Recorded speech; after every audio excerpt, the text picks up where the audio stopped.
Before midnight on August the 8th, Georgian artillery struck the South Ossetian capital.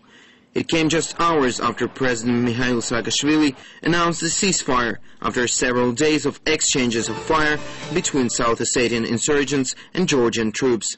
But the violence did not end there. Georgian shells and later fighter jets hit targets and buildings in Tskhinvali. By the next morning, Tbilisi's military operation called Clean Field deployed infantry units and tanks. Russia called an extra session of UN Security Council in a bid to end Georgian aggression. Georgia insisted they were trying to restore constitutional order. As the late meeting in New York failed to bring any results, Georgian troops entered Tskhinvali and attacked checkpoints with Russian peacekeepers.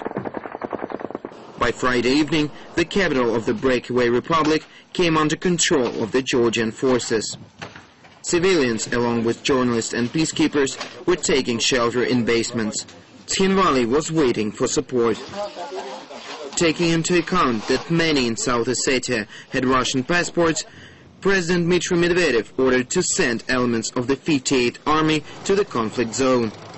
As Russian tanks were approaching the devastated city, Mikhail Saakashvili claimed that Russia invaded Georgia.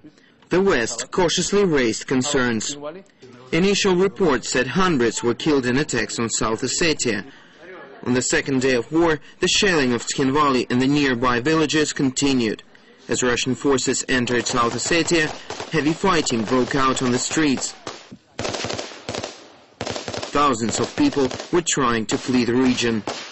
Russian fighter jets started to strike military targets on Georgian territory, while Tbilisi claimed that Russian planes were targeting civilian buildings, with reports that dozens were killed in a bomb attack in the city of Gori, 60 kilometers north of the capital.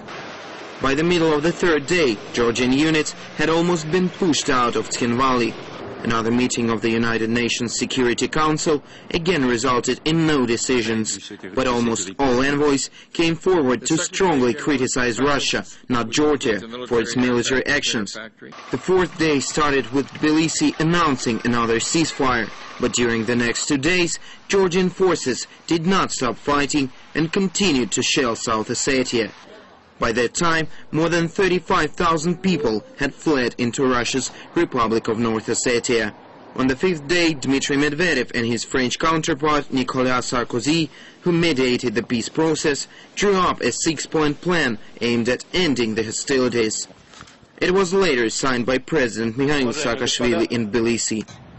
At that time, Russian military units remained in several Georgian settlements, including Gori, as they said, to prevent an escalation of violence. While Tbilisi raised the alarm, claiming that Russia was continuing its invasion and moving tanks towards Georgian capital, which they never did.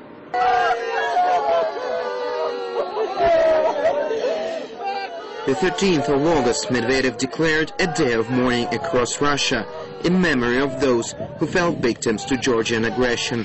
Later, Russia started to pull back its forces.